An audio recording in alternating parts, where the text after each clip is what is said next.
and... In this shot from Ghostbusters Afterlife, a terror dog stomps on Paul Rudd's car. But that's not CGI. It's actually a puppeteer wearing a mechanical terror dog arm controlled by a series of cables. To make creatures like the terror dog and this ghoulish skeleton hyper-realistic, makeup effects teams have to juggle visual design, classic puppeteering, and animatronics. Instead of being an actor and giving a performance, it's getting 9 people to get a performance. Making practical creatures look hyper-realistic requires plenty of trial and error in the design phase.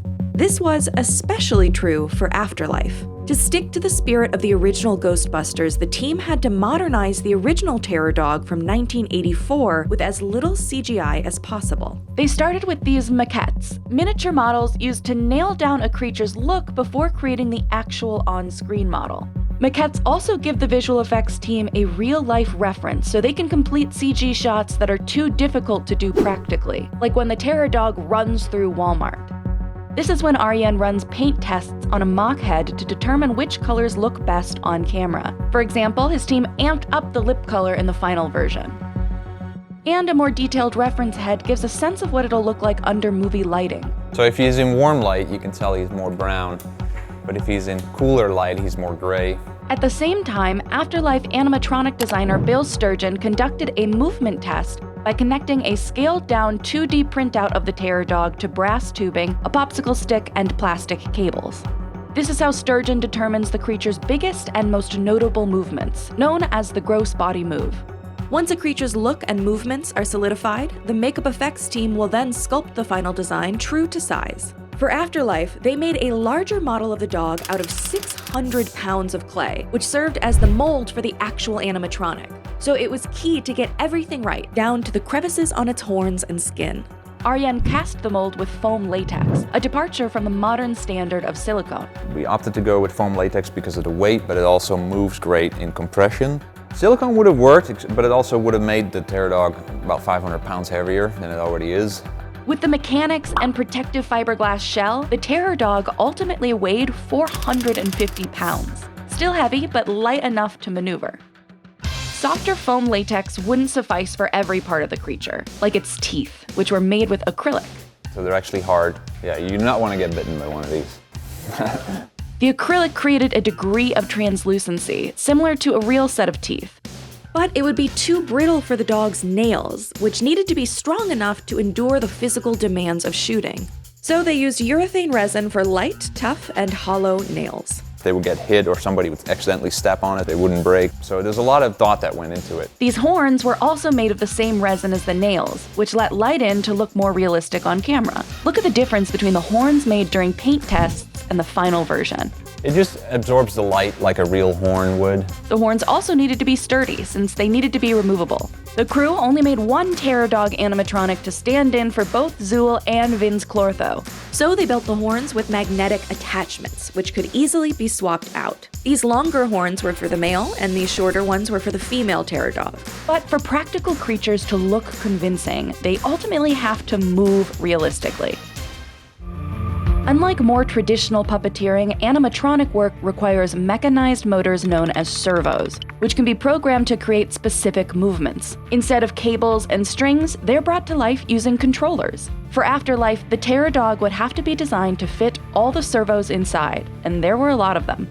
The terror dog had 21 servos in its face alone to allow for subtle expressions, and one mouth movement could take 3 people to perform it. Because the mouth is so big, the servos have to move a lot of material to make it look right. For example, the servos needed the ability to rotate and move a lot of skin around for subtle movements such as blinking, squinting, and sniffing. So the foam latex was much thinner in the face and neck than the body. If you know a part's going to move more than something else, you might make deeper wrinkles. You can see that feature in the neck, which Arjen knew would be heavily utilized and gave Sturgeon the ability to imitate a very specific head turn the original puppet did in 1984.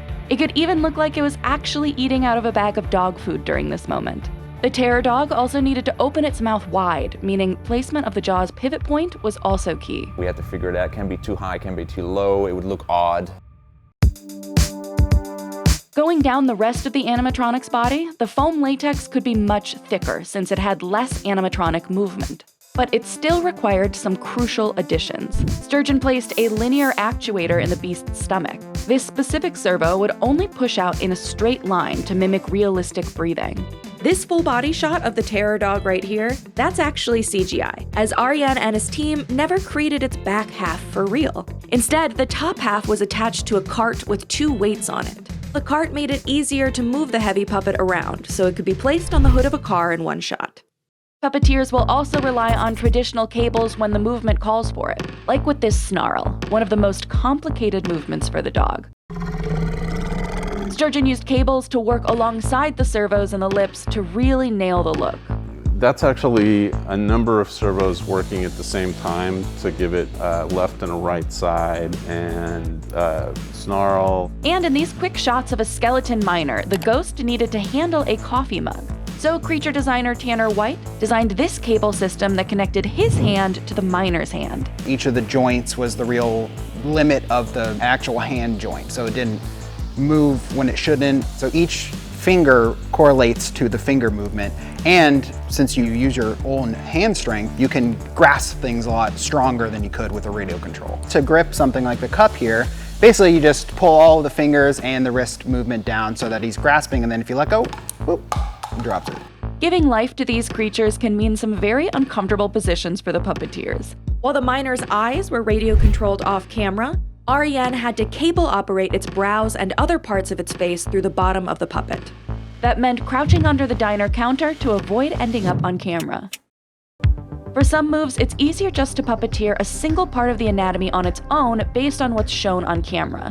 Like in the close-up shot where the terror dog stomps its foot down on the hood of Red's car. To get the full force, Arjen created a separate terror dog leg made of the exact same materials. Puppeteer Ron Binion grabbed onto a metal armature inside the leg to move it. But the leg was so big that a human arm couldn't reach the foot. So cables were used to give convincing ankle and toe movements. When I'm moving it, I want to move it in arcs that are similar to what the terror dog would do. On the day of shooting, I was up pretty high, same way, and trying to get myself out of the shot. I'm looking at a spot on the car hood where I'm aiming, but also trying to keep myself out of the frame. And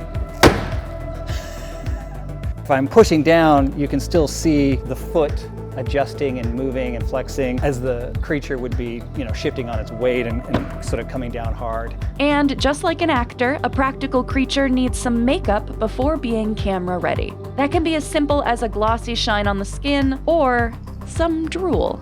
So the crew applied a product called Ultra Slime to the dog's lips on set. So we would do this just before the take and set it. So in other words, if you would start moving, it would string and start stretching. You can see it just starts like dripping, but you got to catch it at the right moment. But that's the fun part about it, right? The actors loved it. I remember Paul Rudd jumping up and down and Gary being so happy to see something physically on set, which is so rare these days.